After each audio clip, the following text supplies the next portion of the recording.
তো বিএনপি ক্ষমতায় আসলে জাস্ট ছাত্রলীগের মতো ছাত্রদল একটা লেজুর ভিত্তিক সংগঠন হয়ে উঠবে না, সেই গ্যারান্টি আপনারা কিভাবে দিচ্ছেন? আচ্ছা, শুরুতে একটু দেখিয়ে নিই, আমার এখানে শিক্ষার্থী ভাই বোনেরাও আছে। কাদের বললেন যে আমরা নাকি যখন মনোনয়ন জমা নিতে গিয়েছি বা ক্রয় করতে গিয়েছি মুহুর্মুহুর স্লোগান হয়েছে, হাততালি হয়েছে, শিক্ষার্থীরা ভয় পেয়েছে বা একটা ভীতিকর পরিবেশ তৈরি হয়েছে। তাহলে আমি জিজ্ঞেস করতে চাই, কাদেররা যখন নতুন ছাত্র সংগঠন ঘোষণা দিলেন মধুর ক্যান্টিনে 5ই আগস্টের পরবর্তী সময় প্রথম তাদের ছাত্র সংগঠনকে ঘোষণা করে গ্যাঞ্জাম হলো, মারামারি হলো, ধাওয়া পাল্টা দেওয়া হলো, অনেকে আহত হসপিটালে চিকিৎসাধীন থাকলো, তাহলে ভয়ের যে রাজনীতি বা ভয়ের যে ত্রাসের রাজনীতি কারা সৃষ্টি করলো? আমরা লেজুর ভিত্তিক সংগঠন যে হয়ে উঠবো না তার সব থেকে বড় প্রমাণ আমি। গতকালকে আপনি জানেন যে সাবেক এক আওয়ামী লীগ নেতা বর্তমানে বিএনপিতে ফজলু, সে 5ই আগস্টকে কেন্দ্র করে 5 আগস্টকে ছোট করেছে, সে বলেছে কালো শক্তি নাকি 5 আগস্ট ভর করেছে।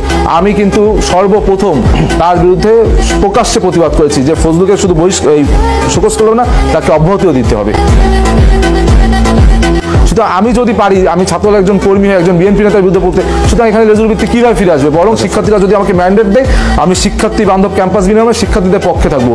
বিএনপি যদি কখনো, আমার বিশ্বাস যে বিএনপি গণমানুষের দল কখনো কিন্তু তারা বাংলাদেশের স্বৈরাচার বলেন বা ফ্যাসিবাদ কায়েম করবে না, কিন্তু কখনো যদি বিএনপি ভুল পথে পরিচালিত হয় তখন আমি শিক্ষার্থীদের ম্যান্ডেট নিয়ে বিএনপির বিরুদ্ধে থাকবো।